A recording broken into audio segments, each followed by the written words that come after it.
Shalom.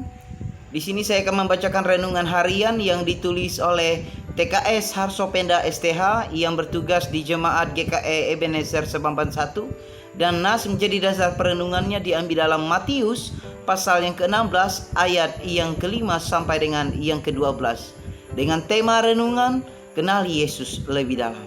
Saudara yang terkasih, walaupun kita sudah lama menjadi orang Kristen, hal itu tentunya tidak menjamin seseorang dapat mengenali Tuhan dengan baik. Sebab masih ada yang bisa tersesat oleh berbagai macam ajaran di masa kini. Lantas bagaimanakah caranya kita dapat mengenal Tuhan lebih dalam dan benar?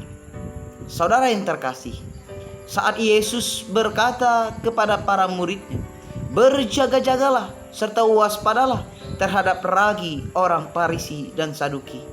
Dalam hal ini para murid salah memahami maksud dan tujuan Yesus.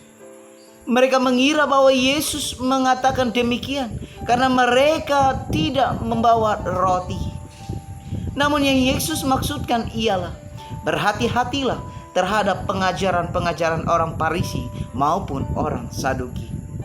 Saudara yang terkasih, ternyata meskipun para murid sudah lama mengikuti Yesus, menyaksikan mujizat-mujizat yang dilakukan oleh Yesus, ternyata itu tidak membuat mereka memahami Yesus secara sempurna.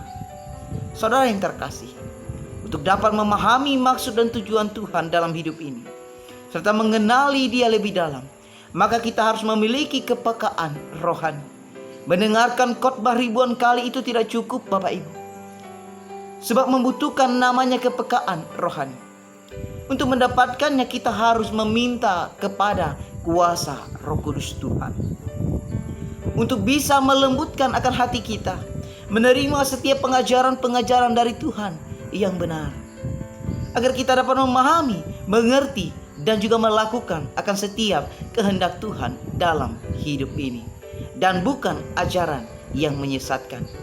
Oleh sebab itu, saudaraku yang kukasihi dalam Tuhan kita Yesus Kristus, milikilah kepekaan rohani, niscaya kita tidak akan tersesat. Tuhan Yesus memberkati kita. Haleluya. Amin.